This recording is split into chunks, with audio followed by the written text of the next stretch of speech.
10 ലക്ഷം എന്ന് കേട്ട നിമിഷം തന്നെ നിന്റെ യഥാർത്ഥ സ്വഭാവം പുറത്തു വന്നല്ലോ. ആ പെണ്ണുകൊണ്ട് എന്താ ചെയ്യാൻ പോന്നെ? ഒപ്പിടാൻ നോക്കാണോ? പണം കൊടുക്ക്. ഒന്നുകിൽ ഈ പാർട്ടിയുടെ മുഴുവൻ ബില്ലും നീ അടയ്ക്കണം, അല്ലെങ്കിൽ ഈ ഡിവോഴ്സ് പേപ്പറിൽ ഒപ്പിടണം.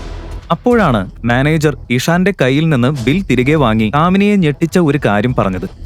നിങ്ങളുടെ മരുമകൻ മിസ്റ്റർ ഇഷാൻ ഈ ഹോട്ടലിന്റെ ബില്ലടയ്ക്കേണ്ട ആവശ്യമില്ല. കാരണം ഈ ഹോട്ടലിന്റെ ഉടമ അദ്ദേഹം തന്നെയാണ്. ഇന്നലെയാണ് 200 കോടി രൂപയ്ക്ക് അദ്ദേഹം ഈ ഹോട്ടൽ വാങ്ങിയത്. ഇവൻ വെറുതെ ഓരോ തമാശ പറയാ. ഇവൻ ഇപ്പോഴും എങ്ങനെയാ ജിയ? ഇപ്പോഴും ഞങ്ങള് തമാശ മൂഡിലാണെന്ന് നിനക്ക് തോന്നുന്നുണ്ടോ? വിവാഹത്തെക്കുറിച്ച് ചോദിക്കുമ്പോഴെല്ലാം നിന്റെ ജീവിതത്തിൽ ആരുമില്ലെന്ന് പറയും. ഇപ്പൊ ഈ ആളെ കൊണ്ടുവന്നത് നാണക്കേട് മറയ്ക്കാനാണോ?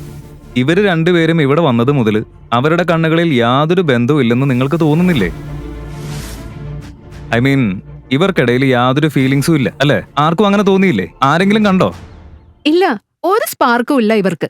ഇത് പ്രണയമൊന്നും അല്ല, ഇത് കംപ്ലീറ്റ്ലി ഒരു ഡ്രാമയാ. നീ എന്താ വിചാരിച്ചേ? നമ്മുടെ ഗ്രാമത്തിൽ നടക്കുന്ന രാംലീലയിലുള്ള കുരങ്ങന്മാര് പോലും നിന്റെ ഫേക്ക് ബോയ് ഫ്രണ്ടിനേക്കാൾ നന്നായി ആക്ട് ചെയ്യും.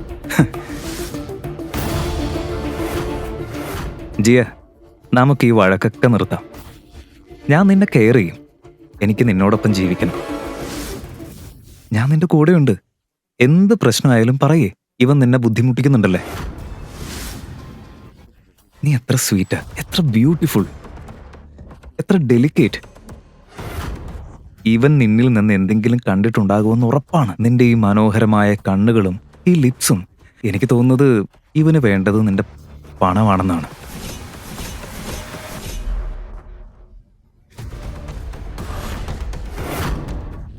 ജിയ, നീ എന്താ ചെയ്തത്? സോറി ജയ്. കുറഞ്ഞത് ഈ സ്പ്രേ എങ്കിലും നിന്റെ ചിന്തകളുടെ ദുർഗന്ധം മാറ്റും.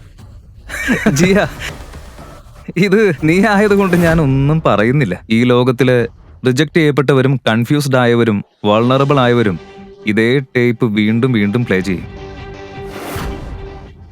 ഒരു പെൺകുട്ടി നോ പറഞ്ഞ അതിന്റെ അർത്ഥം യെസ് അല്ല. എന്താ നീ പറഞ്ഞത്? നീ എന്നെ ദുർബലമെന്ന് വിളിച്ചോ? ഇവളൊരു പെൺകുട്ടിയാ, ഇന്റർനെറ്റ് ലിങ്ക് അല്ല. അവൾ നോ പറഞ്ഞാൽ റീഫ്രഷ് അടിക്കുന്നത് നിർത്തണം. നീ ഒരാണാണോ?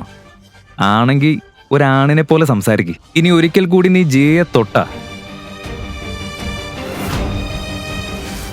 ആ കൈകൾ നിന്റെ ശരീരത്തിൽ നിന്ന് പറിച്ചെടുത്ത് നിനക്കുള്ള മുഴുവൻ സ്വാഗും അതിൽ കുത്തി നിറയ്ക്കും ഞാൻ.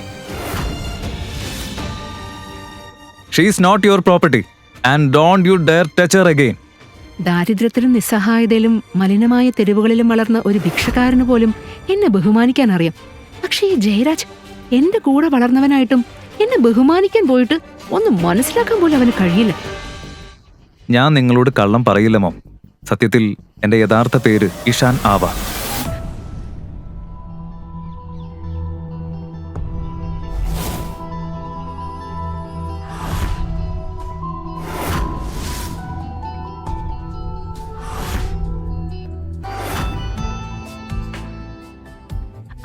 ജയരാജ്, നീ എന്തൊക്കെയോ പറഞ്ഞില്ലേ? ക്ലോസ്നെസ്, ഫീലിങ്സ്, ഇതൊന്നുമില്ല, അങ്ങനെ എന്തോ. ഇത്ര ക്ലോസ്നെസ് മതിയോ? അതോ നീ ഞങ്ങളുടെ കൂടെ വീട്ടിലേക്ക് വരുന്നോ? നിർത്ത ജിയ, ഇന്ന് എന്റെ ബർത്ത്ഡേ ആണ്. നിന്നോട് ഞാൻ പിന്നീട് സംസാരിക്കാം. ഇത്തരം നാണമില്ലാത്ത പ്രവൃത്തികളൊന്നും ഇവിടെ നടക്കില്ല. അമ്മേ, എന്തിനാ എന്നോട് പറയുന്നത്? ജയരാജിന്റെ ഈ പെരുമാറ്റങ്ങളും നിങ്ങൾ കാണുന്നില്ലേ? അതുകൊണ്ടാണ് അവൻ എല്ലാ അതിരുകളും കടന്നത്. അതുകൊണ്ടാണ് എനിക്ക് എന്റെ പ്രണയം ഇവിടെ തെളിയിക്കേണ്ടി വന്നത്. സ്നേഹം കൊണ്ട് മാത്രം ഒരു വീട് നടത്താൻ കഴിയില്ല. വെറും അരിയും പരിപ്പും കൊണ്ട് ജീവിതം മുന്നോട്ട് പോവുകയില്ല ജിയ. ജീവിക്കാൻ പണം വേണം. പണം. ജയരാജിനെ 7 ലക്ഷറി ബംഗ്ലാവുകളുണ്ട്. റായ്ബറേലിയിൽ 1200 ഏക്കർ ഭൂമിയുണ്ട്. 4 കോൾ ഫാക്ടറികളുണ്ട്. അതൊന്നും മറക്കണ്ട. ഈ മാൻഷൻ, ഈ വായു, ഈ മണ്ണ്, ഇതെല്ലാം ഇവൻ കാരണം ഉണ്ടായതാണ്. എന്റെ ഈ മണ്ടി മകൾ ജിയ ദുരിതത്തിൽ ജീവിക്കുന്നത് എനിക്ക് സഹിക്കാനാവില്ല. സത്യം പറ, നീ ആരാ? ഞാൻ നിങ്ങളോട് കള്ളം പറയില്ല മോം.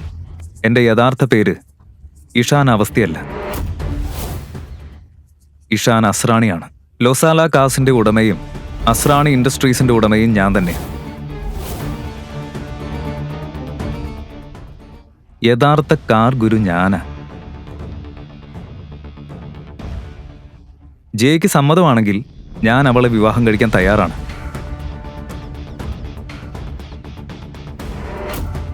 അസ്രാണി ഗ്രൂപ്പ് ഓഫ് ഇൻഡസ്ട്രീസിന്റെ യഥാർത്ഥ ഉടമയെ ആരും കണ്ടിട്ടില്ല, അത് നിനക്കറിയാം. ഇപ്പോ നീ അവനായി അഭിനയിക്കുകയാണോ?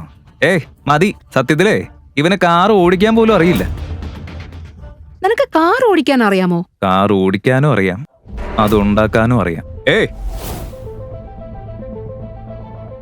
റോഡിന്റെ നടുവിൽ കാറ് പാർക്ക് ചെയ്ത ആ ജീനിയസ് ആരാ? ഈ മുഴുവൻ റോഡും അവന്റെ അച്ഛന്റെ സ്വത്താണെന്നാണോ വിചാരം?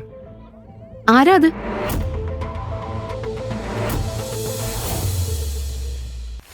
ഇങ്ങനെ കൂവുന്നത് എന്തിനാ? എന്ത് സംഭവിച്ചു? എന്താ ഇവിടെ പ്രശ്നം? ഈ കാറിന്റെ ഉടമ ആരാണോ ഉടൻ വന്ന് അത് മാറ്റിക്കൊണ്ടു പോകാൻ പറ. ഇല്ലെങ്കിൽ ഇത് കാറല്ല, കബാഡിക്കടയിലെ സ്ക്രാപ്പ് മെറ്റൽ ആക്ക് ഞങ്ങള്. ഇത് ആരുടെ കാറാ? അയ്യോ, ഇത് വരുൺ അഹൂജയുടെ കാറാണ്. അവനൊരു മന്ത്രിയുടെ മോനാ. അബദ്ധത്തിൽ അത് തൊട്ടാലും വലിയ പ്രശ്നമാകും. എല്ലാരും മാറി നിൽക്ക്. അങ്ങനെയാണെങ്കിൽ ഈ വാഹനം തകർത്തിട്ട് നമുക്ക് വഴിയുണ്ടാക്കാം. ചേട്ടാ, ഞാൻ കാലിൽ വീണ് അപേക്ഷിക്കുക. എന്റെ വീട്ടിന്റെ മുന്നിൽ അവന്റെ കാറിന് എന്തെങ്കിലും സംഭവിച്ച അവൻ എന്നെ വെറുതെ വിടില്ല. എനിക്ക് ഒരു പെൺകുട്ടിയാ. ദയവായി ഒന്നും ചെയ്യരുത് പ്ലീസ്. മാറി നിൽക്കാൻ, മാറി നിൽക്കാൻ. ജയരാജ്, നീ എന്തെങ്കിലും ഒന്ന് പറ. അവനെ തടയി. എന്തൊക്കെയാ അവൻ പറയുന്നത്? എടാ മണ്ട, അമ്മ പറയുന്നത് മനസ്സിലാവുന്നില്ലേ? എന്റെ അച്ഛൻ ഈ പട്ടണത്തിന്റെ പ്രസിഡന്റാണ്. ഇപ്പോ ഞാൻ ഒന്ന് വിളിച്ചാ മതി, നിന്നെ പോലെയുള്ള റൗഡികളെ ഒരു മിനിറ്റിൽ കൈകാര്യം ചെയ്യും. കാറ് തൊടാൻ പറ്റില്ലെങ്കിൽ പിന്നെ നിന്നെയാണോ തൊടേണ്ടത്? അവന്റെ ഒരു ഡാഡി. കാറിന് പിന്നെ നോക്കാം, ആദ്യം ഇവനെ തീർക്കണം. ഇതുപോലെയുള്ള ആളുകൾ. Time please, time please. ഒന്ന് സമയം തരൂ. നിങ്ങൾ ആ കാറിന് എന്ത് വേണമെങ്കിലും ചെയ്തോളൂ, പക്ഷെ എന്നെ വിട്ടേക്ക്. എന്ത് പറ്റിയ നമ്മുടെ ഡാഡീസ് ബോയ്ക്ക് ഇനി പഞ്ചായത്ത് പ്രസിഡന്റ് ആയ അച്ഛനെ വിളിക്കുന്നില്ലേ? വാ ബ്രോ, കാറ് തകർക്കാം, വാ.